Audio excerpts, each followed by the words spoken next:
If I tell you to be honest, when people talk about the most terrifying fighter jets on Earth, they usually say one name first: the F-35, the stealth machine, the flying supercomputer, the aircraft that sees first, shoots first, and disappears before the enemy even understands what happened. But in 2026, something strange is happening. A smaller jet, from a smaller country, with a much smaller price tag, is suddenly forcing generals, politicians, and defense analysts to ask a dangerous question. What if the future of air power is not only about stealth?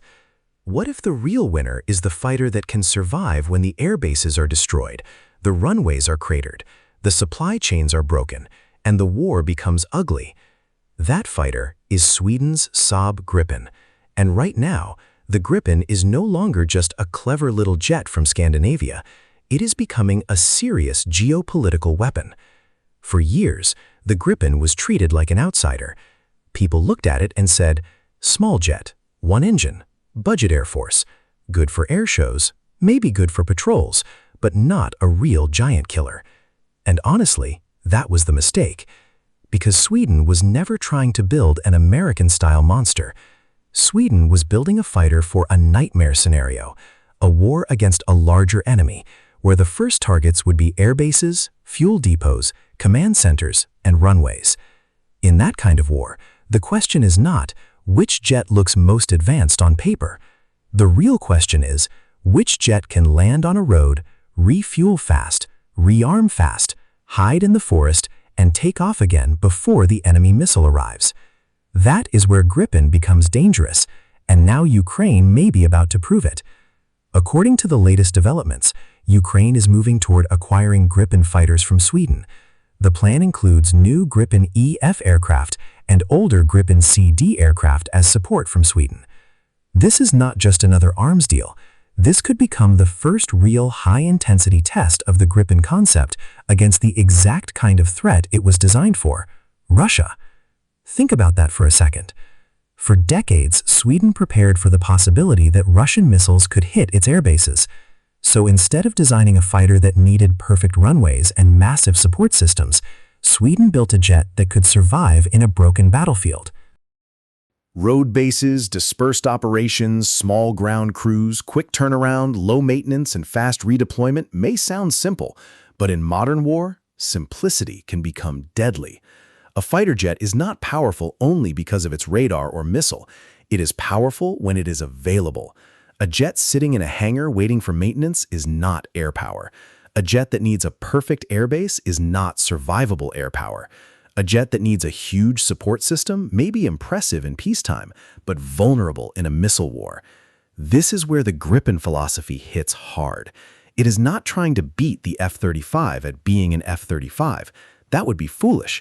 The F-35 is still a beast. Its stealth, sensor fusion, and networking capabilities are in a different category. It is built to enter contested airspace, collect data, share data, and act like a quarterback for the entire battlefield. No serious person should pretend the Gripen is simply better than the F-35 in every way. That is not the real argument. The real argument is more interesting. The F-35 is built for dominance. The Gripen is built for survival, flexibility, and speed of recovery. And in a long war, survival may matter more than prestige. This is why Ukraine's interest in Gripen is so important.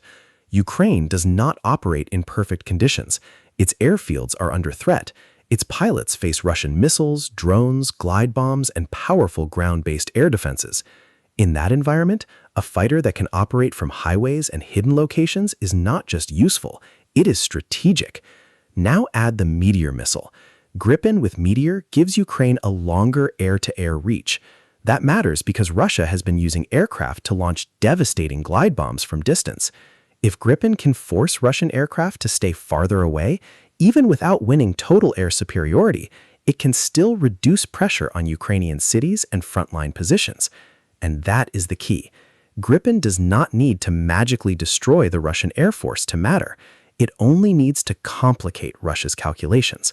It only needs to make every Russian pilot think twice. It only needs to create enough uncertainty that the battlefield changes. That is real power. But the Gripen story is bigger than Ukraine. Look at Canada. For years, Canada has been tied to the F-35 discussion. The plan was to buy 88 F-35s, but politics, cost, sovereignty, industrial benefits, and dependence on the United States have turned that decision into a national debate. And suddenly, Saab sees an opening. Gripen is not just being sold as a fighter, it is being sold as independence, local jobs, technology transfer, domestic production possibilities, more control over software, maintenance, and upgrade pathways. For a country like Canada, especially with Arctic defense becoming more important, that argument is powerful, because this is not only about aircraft, it is about sovereignty. Who controls your upgrades? Who controls your spare parts? Who controls your mission data? Who controls the political relationship behind your fighter fleet? In my opinion, this is where Gripen's biggest weapon is not the missile under its wing. It is the business model behind the aircraft. F-35 gives you access to the most advanced Western air combat ecosystem. Gripen offers something different: more national control, more flexibility, and potentially lower operating pressure. That is why the debate is not going away. Then look at Brazil. Brazil already chose Gripen. Now Brazil is considering more Gripen E and F aircraft, and production is expanding through Embraer.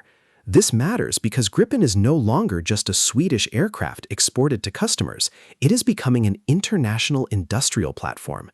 Brazil is not only buying the jet, Brazil is helping build the jet. That changes everything, because once a fighter has international production, training, upgrade, and support networks, it becomes more attractive to other countries. And this is where the F-35 monopoly narrative starts to crack, not collapse, crack. The F-35 is still the king of stealth fighter networks, but not every country wants the same king. Some countries want stealth. Some want interoperability with the United States. Some want the most advanced sensor fusion available. But others want cost control. They want road-based operations. They want independence. They want a fighter they can actually keep flying during a long war. That is where Gripen becomes the dangerous alternative. Now, let's talk about the myth. Online, you will hear stories that Gripen defeated the F-35 in exercises, that the little Swedish jet embarrassed the American giant. These stories are dramatic, they are exciting, they make great thumbnails. But the confirmed reality is more serious than a single dogfight story. The real victory of Gripen is not one secret exercise.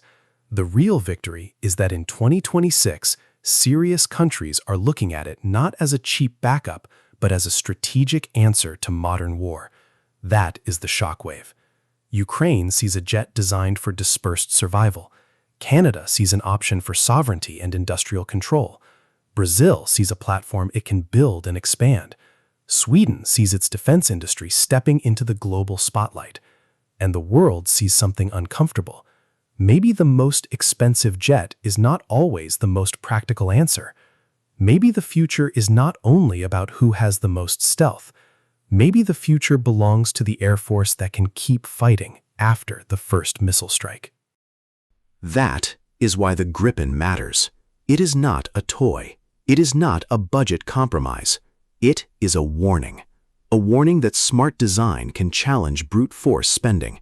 A warning that small nations can build systems that make big powers uncomfortable. A warning that in modern war, the aircraft that survives the longest may be more valuable than the aircraft that looks most impressive on paper. My personal opinion? The F-35 will remain the premium choice for nations that want deep integration with American and NATO high-end operations. But Gripen is becoming the fighter for countries that want a different kind of power. Agile power, sovereign power, affordable power, and survivable power. And that is why Saab's Gripen may become one of the most important fighter stories of this decade, because it does not need to replace the F-35 to change the market. It only needs to prove there is another way. And if Ukraine receives Gripen and uses it effectively against Russia, the world will not laugh at the little Swedish fighter anymore. They will study it. They will copy its doctrine. And some will buy it. The age of the one-size-fits-all fighter jet may be ending. And somewhere in Sweden, the quiet little Gripen is no longer waiting in the corner. It is stepping into history. Thanks for watching.